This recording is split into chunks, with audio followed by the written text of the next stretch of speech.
आप तमाम बिहार वासियों को, देशवासियों को ईद उल फित्र की बहुत बहुत मुबारकबाद। नवरात्रा भी चल रहा है, उसकी भी बहुत बहुत मुबारकबाद।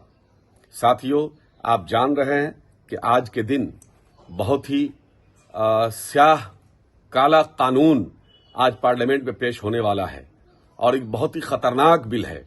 ये इतना खतरनाक बिल है कि जो लोग बोल रहे हैं इसकी हिमायत में, वो सारे लोग या तो इस बिल को पढ़ा नहीं है, या इसके बारे में जानते नहीं है, या उनका जमीर मुर्दा हो चुका है, या किसी लालच में पड़े हुए हैं। साथियों, कल क़यामत के दिन अल्लाह आपसे सवाल पूछेगा कि हमारी जायदाद को कब्जा किया जा रहा था, जिन उन लोगों की रूहें तड़प रही होंगी, जिन लोगों ने अल्लाह के लिए वक्फ किया था, उन तमाम लोगों की रूहें परेशान होंगी, जिन लोगों ने मिस्कीनों के लिए, गरीबों के लिए इस जायदाद को वक्फ किया था।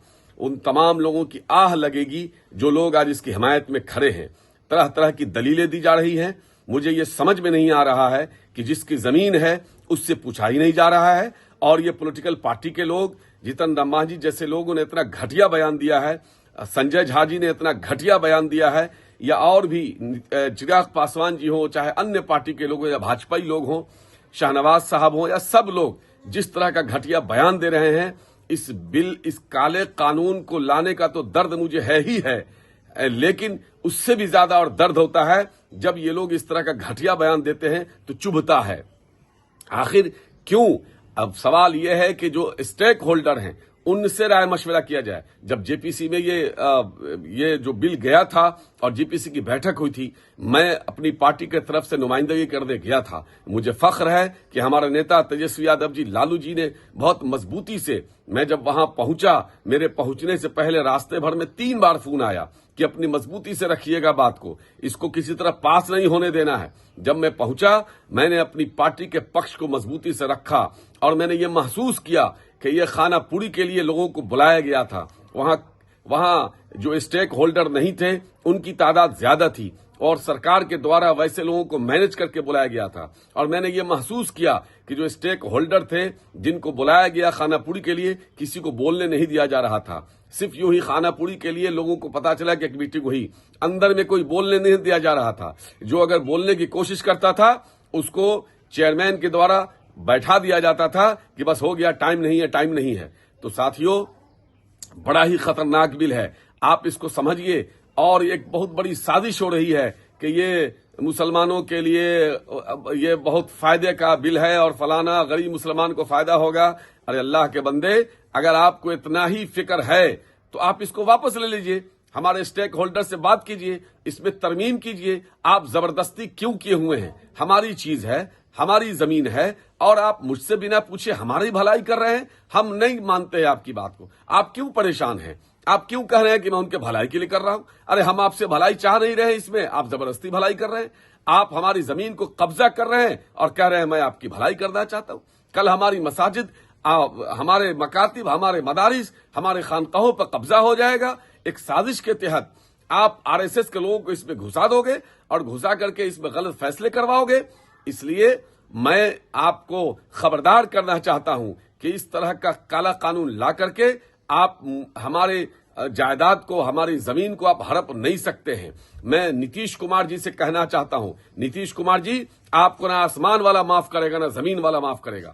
और नीतीश कुमार के जो पार्टी के लोग हैं उन लोगों से मैं सवाल करना चाहता हूं कि आखिर आप किस डर से, किस दबाव में, या किस लालच में अभी तक आप उस पार्टी में बने हुए हैं? या तो आप नीतीश कुमार जी पर दबाव बनाइए कि वो इस बिल के खिलाफ जाए, और या नहीं तो आप जनता दल यूनाइटेड को अब तलाक दीजिए।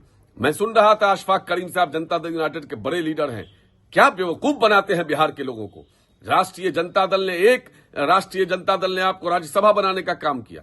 एक दिन के आप सदस्य नहीं थे, फिर भी आपको पार्टी ने, लालू जी का बड़प्पन है कि उन्होंने देखा कि एक मुसलमान है और मुसलमानों का एक बड़ा दानिश्वर है, आपको बुला के उनको राज्यसभा आपको बनाने का काम किया।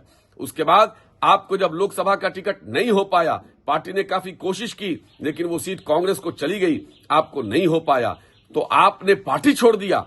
और आपसे बहुत बड़े लीडर हैं जनाब तारिक अनवर साहब, उनको हराने के लिए आपने लाखों रुपए खर्च किए, वो भी एक मुसलमान थे और आपसे बड़े मुसलमान थे। काफी लाखों लाख रुपया खर्च किया आपने कि वो किसी तरह हार जाए। आप नरेंद्र मोदी को प्रधानमंत्री बनाने के लिए आपने लाखों रुपए खर्च किए। नरेंद्र मोदी को प्रधानमंत्री बनाने के लिए आपने सारे जद्दोजहद किए। पूरे बिहार में आपने घूमने का काम किया। नरेंद्र मोदी को प्रधानमंत्री बनाने के लिए वोट मांगा। उन तमाम जदयू के लीडरान ने नरेंद्र मोदी को प्रधानमंत्री बनाने के लिए वोट मांगा और आप खूबी गिनाते हैं मुख्यमंत्री जी ने ये किया वो किया। अरे भाई, मुख्यमंत्री जी के काम पर कोई सवाल नहीं उठा रहा है, कोई हिसाब नहीं मांग रहा। एक लाइन की बात है कि आखिर आप इस काले कानून को समर्थन क्यों दे रहे हैं? आप इस काला कानून को के खिलाफ खड़े होंगे कि नहीं होंगे? आप इस काले कानून को वापस लेने के लिए भाजपा पर दबाव डालेंगे कि नहीं डालेंगे? सिर्फ एक सवाल का जवाब दीजिए। लेकिन आज देखिए, ये लोग खाली ये किया वो किया और जनता दल यूनाइटेड के लोग धमकी देते हैं कि माचरिया की धज्जी उड़ा दूंगा। एक ठो कहता है कि फर्जी है, लेटर है। इस तरह की भाषा कल मैं देख रहा था। 3 जनता यूनाइटेड के लीडरान प्रेस कॉन्फ्रेंस कर रहे थे अशफाक करीम जी के नेतृत्व में, क़यादत में उनके, और क्या क्या आप कह रहे थे। अरे भाई, आप मुख्यमंत्री से बात कीजिए। किसको बेवकूफ बना रहे हैं कि मैंने ये बात किया, मैंने वो बात किया? नहीं चलेगा। माननीय मुख्यमंत्री जी, आपको तारीख माफ नहीं करेगी, हिंदुस्तान की आवाम माफ नहीं करेगी। आज नरेंद्र मोदी जितना जुल्म ढा रहे हैं, इस सरकार जितने तरह का जुल्म ढा रही है इस सरकार ने, जो कानून लाया है काला कानून, इसका जिम्मेदार कोई है तो नीतीश कुमार जी हैं। अगर नीतीश कुमार जी उनके साथ नहीं होते तो ये सरकार नहीं बनती। आपने बिहार ही नहीं, अमन पसंद लोगों के साथ धोखा, देश के अमन पसंद लोगों के साथ आपने धोखा किया है, उनके पीठ में खंजर भोंकने का काम किया है। नीतीश कुमार जी, आपको कभी माफ नहीं किया जाएगा।